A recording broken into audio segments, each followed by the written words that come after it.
என் லைஃப்பில் நான் ரொம்ப தூரம் ட்ராவல் பண்ணி நிறைய பிரச்சனைகளை சந்தித்து கிளம்பி வந்துட்டேன். வந்துட்டு நான் வந்து ஒரு 20 வருஷம் ஆக போகுது. 20 வருஷத்துக்கு அப்புறம் நான் இப்போ திரும்பி பார்த்தா, இப்போ என்னை பார்க்கும்போதெல்லாம் என்ன உங்கள் ஊர் என்ன இப்படி இருக்குது, உங்கள் ஊர் என்ன இப்படின்னு கேட்பாங்க. இங்கேருந்து நான் திருநெல்வேலியை பார்க்கும்போதெல்லாம் ஒவ்வொரு டைம் திருநெல்வேலி போகும்போதெல்லாம் பக்குன்னு இருக்கும் எனக்கு.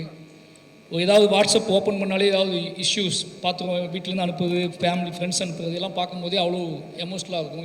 என்னடா பண்ணுறது அப்படின்னு சொல்லி, இது எப்படி சேஞ்ச் பண்ணுறது, இதை பற்றியான டிஸ்கஷன் எப்படி மாற்றுறதுன்னு தோண்டிகிட்டே இருக்கும்.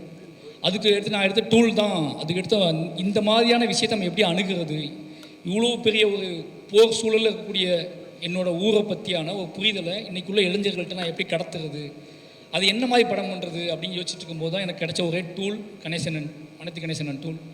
அவரை எடுத்துக்கிட்டு நாம் நம்மளோட கிராஃப்ட்டு, நம்மளோட சினிமா, என்னோடய அரசியல் பார்வை, என்னோடய புரிதல் இதில் வச்சுக்கிட்டு நம்ம ப்ளே பண்ணி ஒன்று முடியுமான்னு பார்ப்போம், ட்ரை பண்ணி பார்ப்போம்னு சொல்லி எழுதப்பட்டது தான் பைசன் திரைக்கதை.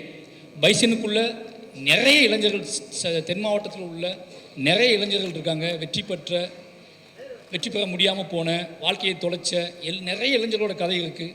இந்த கதை உண்மையாகவே என் லைஃப்பில் ஆகச்சிறந்த என்னோடய அரசியல். நான் என்ன நினைக்கிறேன்னா, என் ஊருக்கு நான் ஏதாவது செய்யணும்னு நினச்சேன். என் ஊரை பற்றி இவ்வளோ வெற்றி அடைஞ்சதுக்கப்புறம், இவ்வளோ புகழ் அடைஞ்சதுக்கப்புறம், இவ்வளோ பணம் சம்பாதிச்சதுக்கப்புறம் நீ உன் ஊருக்கு என்ன பண்ணுன்னு கேட்டிங்கன்னா, என் ஊருக்காக நான் பண்ணது, என்னோடய மாவட்டத்துக்காக பண்ணது, என்னோடய மக்களுக்காக பண்ணது, ஒட்டுமொத்த தென் தமிழ்நாட்டுக்காகவும் ஒருத்த அந்த தென் தமிழ்நாட்டோட அரசியல் புரிதலை மையப்படுத்தி பண்ண ஒரு படம் தான் பைசன். முழுக்க இந்த படம் அதுக்கான படம். என்னோடய ட்ரிபியூட் தான் இது.